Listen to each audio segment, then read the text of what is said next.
नमस्कार, मी सतीश कुलकर्णी. गुरुपौर्णिमेनिमित्त गाणगापूर इथे येण्याचं भाग्य मला पुन्हा लाभलं. त्याचं कारण असं की खरं म्हणजे माझं येणं न येणं अनिश्चित होतं. पिठापूरला जायचं होतं, गुरुपूरला जायचं होतं, परंतु या तीर्थक्षेत्राची एवढी ताकद आहे की मला इथं महाराजांनी ओढून आणलं. इथं गुरुत्वाकर्षण जाणवतं.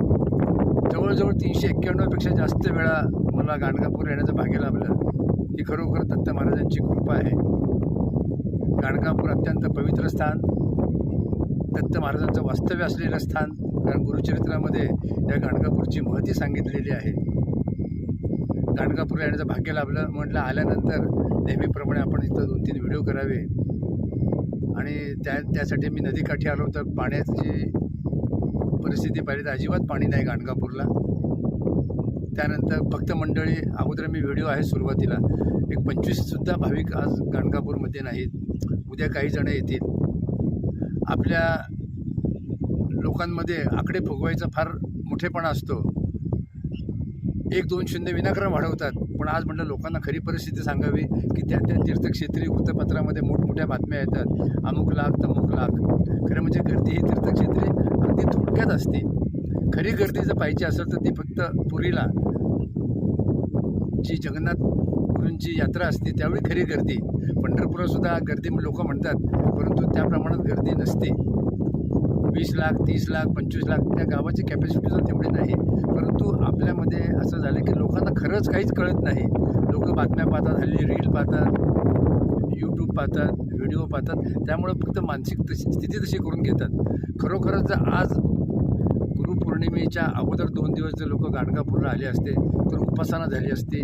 दत्त महाराज त्यांची वाट पाहतात. इतकं शांतता आहे की आज आमची उपासना पण झाली, दर्शन पण झालं आणि आता नदीकाठी आलो. म्हटलं भाविकांना यानिमित्त काहीतरी सांगावं. 2-3 दिवस मी इथंच आहे. का दत्त महाराजांनी बोलवल्यानंतर इथं येण्याचं भाग्य लाभणं हीच खरं दत्त महाराजांची कृपा आहे. 390-91पेक्षा जास्त येण्याचं भाग्य लाभावं यासारखी दत्त कृपा सध्या तरी नाही. गाणगापूर गावाबद्दल बऱ्याच भाविकांच्या अपेक्षा आहेत. त्यावेळी मी सविस्तर सांगितलेलं आहे. पण हे गाणगापूरला यावं, थोड्या गैरसोयी आहेत. पण गर्दी नसताना आलं तर तुम्ही आणि दत्त महाराजांशिवाय इथं कोणी नसतं. संध्याकाळी या नदीकाठी निवांत उपासना करता येते. पाण्याकडं बघून तुम्ही उपासना करू शकता. शांत वातावरण आहे, गर्दी नाही, गोंधळ नाही. मंदिराची दत्त महाराज आहेत आणि इथं त्यांचं वास्तव्य. कारण गाणगापूरला नृसिंह सरस्वती महाराज 24 वर्ष होते. माझ्यासारख्या सामान्य भक्ताला इथं महाराज जेव्हा गुरुत्वाकर्षण करून बोलून घेतात तेव्हा माझ्या जीवनाचं मला खूप आनंददायी असं वातावरण वाटतं. मला हेवा वाटतो की आपण एवढे सामान्य असूनसुद्धा, आणि विशेष म्हणजे एकदासुद्धा मी गुरुचरित्र ग्रंथाचं पारायण केलं नाही. येण्याचं भाग्य लाभलं. तशा इथून भरपूर सेवा झाल्या. तर दत्त महाराजांची जर खरोखर कृपा तुमच्यावर प्राप्त व्हायची असेल तर माझी भाविकांना विनंती, गर्दीच्या वेळेस तुम्ही जाऊ नका.